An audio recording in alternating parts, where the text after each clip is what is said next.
if the modern evolutionary synthesis were complicated enough, this takes it in a new and more recent direction. It's something that people call the extended evolutionary synthesis. So the modern evolutionary synthesis is the union of Darwinian ideas of natural selection with Mendelian ideas of inheritance.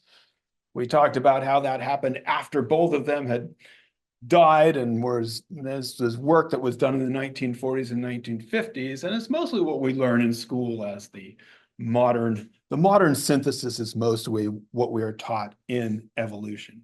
In recent years, people have talked about trying to build on this or expand it. And so some people have talked about this as the extended evolutionary synthesis because it adds some things that weren't around in the modern evolutionary synthesis. I'll say that this is new and there's still some things that are debated about this, but there's a couple of things that are very important for understanding, especially human evolution. One of the things that the extended evolutionary synthesis talks about is niche construction. And what this has to do with is how different creatures are modifying their environments. In fact, all of creatures are modifying their environments, but they tend to build, or certain creatures tend to construct things that modify their environmental niche. And so this is especially true among humans, where we make things like this building, which changes our climate, which changes the conditions of natural selection. Now, this isn't to say that evolution stops, evolution keeps going, but what happens is the conditions of selection might be altered by the way in which we grow up in artificially constructed or human constructed environments. Another add-on to this, or add-on to the modern evolutionary synthesis, is the idea of coevolution. So species are not just evolving on their own. When we talk about fitness, they are evolving with a whole selection of other species. And this evolutionary process is happening together. And in certain cases, species can get linked up to each other and very dependent on one another. And so they enter into a process of what we call coevolution, where both species are evolving together. I want to again caution here. Evolution just means change over time in allele frequencies. It doesn't mean everything is getting better and better. Just because you start co-evolving with wheat, for example, doesn't mean that that was a good choice that you made, or cows. And then the idea of developmental plasticity. And we talked about this a little bit in the last class. We'll talk about it more, that your environment, the way in which you grow up, can turn on or off certain genes and can very much influence your developing phenotype. So again, this is an add-on to what is called the modern evolutionary synthesis. It is not trying to negate the modern evolutionary synthesis, but to bring us some stuff that especially occurs among human beings. So let us see. One good example of the evolutionary synthesis being lactose tolerant. Yeah. So lactose tolerance is this funny thing. By the way, if you are not lactose intolerant, you are a member of the majority in the world. You are 2/3 of the world is not lactose tolerant. Congratulations, you are in the majority. In our country, because somewhere at the places that people are from, we seem to think that you should be drinking milk all the time, but that's only true for 1/3 of the world's population. Now, how did this happen? Most people lose the ability to digest milk over time, but in areas where they raise cattle, dairy cattle, in the last 10,000 years, people got this ability to digest lactose later into life. And so this is an example of humans changing the environment, changing the conditions under which selection occurs so that lactose tolerance becomes something that is selected for. And so we start co-evolving with our cows or our goats, and each species begins to depend upon each other. Now, they give us a couple pictures here of, let us say, some Europeans milking a cow and some Africans milking a cow, which is to say that, again, this is not based on skin color. This is based on whether or not you have ancestry in a region where they like to raise cows or do dairy products. So we see this arise in lots of West Africa. We definitely see it arise among the people up here in Scandinavian stuff. And boy, they love their cheeses up there. But we also see it arise in Saudi Arabia, parts of the Middle East here. Not so much in East Asia. In fact, very little. So, yeah, when my wife and I got married, I come from a cheese household, and she comes from a house that has no cheese in it. There is no, so it's a big divide in our family. But the thing is, all it has to do with is where you are, where your ancestry may have come from, and it can correspond to any skin color or body shape. My own experience is that our children seem to be lactose tolerant. So I don't know how exactly that happened, but it seems to be able to change in one generation. And some of my wife's relatives who married people of Korean ancestry, their children seem to be lactose tolerant too. So some of this might be due not to a genetic change, but to something else that we call developmental plasticity, which is to say, if you grow up in a certain environment, even if you don't have necessarily a genetic change, growing up in that environment may change your conditions of development so that you adapt to that. Lactose tolerance is one of those things that we don't know that much about yet because we haven't exposed people to it. It's only been recently that we've exposed people to these things, but it's probably mostly genetic, but there might be some developmental plasticity to it. So this altitude is a really interesting example. It happens in the Andes. I'll talk a little bit about that because it's an area where I actually did my anthropology field work in the high altitude region of Colombia and Ecuador at about 10,000 feet of altitude. And what's interesting about these places is there's several different adaptations going on. People who are, we would say, indigenous to these places, so who have lived for thousands of years, actually develop some genetic adaptations to live in altitude. But if you move there from somewhere else and are born and raised at these high altitudes, you develop some capacities that are, you basically become a biologically different person in terms of the barrel, chest, and lung capacity, that even if you didn't have a pre-existing indigenous genetic modification, it happens as you are growing up in this environment. But it's also something that can happen as you get used to it. So I wasn't raised at 10,000 feet, but over time, I got more used to it. And when I was there, I could do more, but certainly not as much as the people who were either born there or who had lived there for generations. They were doing fine, and I was not so happy all the time because you're wheezing and gasping for breath, just doing simple things like walking around. So this is one of those interesting things that has both a genetic component, a developmental plasticity component, but also you can just go there and try to adapt and you'll do better. People across the globe are on average taller than they used to be. This is a completely fascinating chart to me. First of all, look at the Netherlands, the world's tallest men, the Dutch. What are they doing there? Breaking the rule. Anybody ever been to the Netherlands? It's freaking cold there. They should be all compact. Their body shape should be compact, and then they are all tall and lanky, the tallest in the world. How did they get that way? How did they get so tall, the Dutch? Didn't used to be the tallest. Living in that cold Dutch place where they skate around and do windmills and stuff. What explains their tallness? Anybody got any guesses? The area. The area. But it's cold there. You guys said you were supposed to be more compact in the cold. Like I said, these rules don't necessarily apply. They have good, healthy food.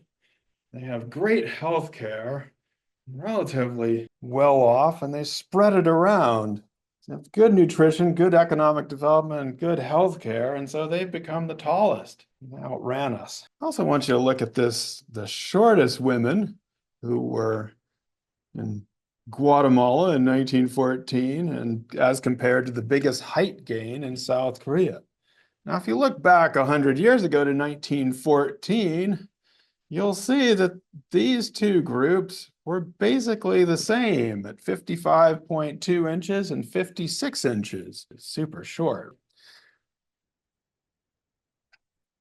Now, the biggest gain has been for women has been with South Korean women who shot up almost 8 inches over the last 100 years. Now, this has also happened in Guatemala, but it hasn't been as much. Your textbook tells you that, of course, there is still some genetic or heritability differences between these populations. But what might be another reason that the average height in Guatemala for women and the average height of South Korea is still so different? The economy. The economy. Yeah. The economy is very different in these places. So the GDP per capita in Guatemala is very low. The South Korean GDP per capita is quite high. There's probably some genetic heritability involved, but yes, the economy is probably the healthcare, the nutrition, and those kinds of things. Which brings us to an important point. In today's world, when we talk about body shape, let us say that you move to a climate that is super cold. Do you have to evolve your body shape? No, what do? You just turn on the heat. We don't spend a lot of time outdoors. We don't really need to evolve our body shape that much anymore. You go to a hot climate, you just install an air conditioner and chill out there. So people's body shape is still changing. We have this secular trend toward everybody getting a little bit bigger and a little bit taller all around the world, probably because all around the world we're eating more and more processed foods and more stuff with sugar in them. But it's changing our body shape, but not in the way that we used to think about things. How about skin reflectance? Let's say you find yourself in a northern latitude and you have dark skin. What should you do? Take vitamin D. In fact, almost everybody in the United States needs to take vitamin D. We have a very huge vitamin D deficiency problem. So, a little healthcare advice. Check your doctor. You might need some vitamin D out there. And of course, if you go to the tropics, you should, and you have lighter skin, you should probably wear a hat and put on some sunscreen. And in fact, almost everybody in the United States should put on sunscreen. We have a skin sun problem here, regardless of our existing skin color. What do you do if you're lactose intolerant? You know, all these wonderful things. Now, just go to the grocery store and buy some lactate milk and drink it down, or take those little pills and help you out and eat all the cheese and ice cream you want. So, what I'm trying to tell you is some of these things that perhaps were evolutionary stressors and shapers of our body shape and our skin reflectance, they aren't necessarily affecting us as much anymore. Again, this doesn't mean evolution has stopped. It's still going on. It's just going on in different ways than we may have thought. Now, one of the ways in which evolution is still going on, or we can see it, is in terms of social stress. So our textbook talks about the issue of embodiment. How if you are growing up in a world of stress, those things can be manifested in your body. And so our social environment, stress levels, those kinds of things may impact our phenotype. So the institutions we have, our healthcare system, our educational system, the way we treat other people can actually shape our developing bodies and our lives over time. So this is something that, again, it still affects our development, and it still affects things like infant mortality rates, the ways in which children develop, the health care that different people have. Our textbook gives us the example of a biological anthropologist named Robin Nelson, who did her fieldwork in Jamaica, or does fieldwork in Jamaica, and was measuring people from different communities and those that were living more in a family unit and other places and how they developed differently. And there were actually height and developmental differences in these communities. So this is something that is still happening. Some people have talked about, this is again, super recent research on the idea of epigenetics, how things can be inherited that aren't necessarily through a genetic code, but are passed down in terms of some of the chemical changes that happen during fetal development. Again, this is a relatively recent form of research, but it occurs because of human plasticity and our ability to change over time. So stress can be something that affects us over time and affects our bodily development. All right, so in conclusion, human variation is very rich and very complicated or complex. We are biologically varied. It's not that we're all the same. We are genetically super simple, very related to each other, but we are phenotypically diverse. Those diverse adaptations are fairly recent. When we talk about human evolution 8 million, 6 million, 5 million, 2 million years ago, that's not where this stuff started. These are things that happened in the last 50,000 years or so. So our phenotypic diversity is recent adaptations. It has a lot to do with the way in which we build our world. And especially now, we create different climates and microclimates for ourselves. And so this changes the conditions of selection in the next generation.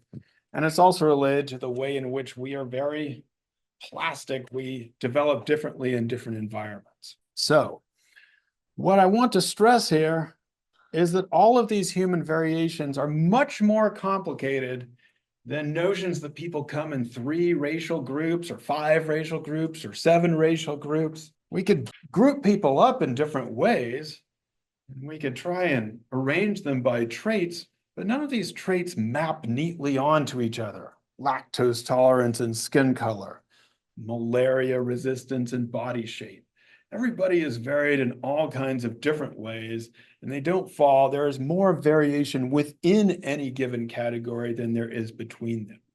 However, there are still social institutions because we have decided to divide people up, to put them into categories, and that has a big effect on where they're going to be able to live and how much money they might have and where they're going to be able to go to school and how much access to healthcare they'll have and how somebody will treat them in school and the kinds of names they'll get called. Those things we might call institutional racism can have biological effects. Now, that doesn't mean you're doomed, because we have developmental plasticity. So we have change over time and we can change these things. But it does mean that the ways in which we create different social institutions of inequality does have effects on our developing biology. So it's much more complicated than race, but it's still influenced by our social attitude.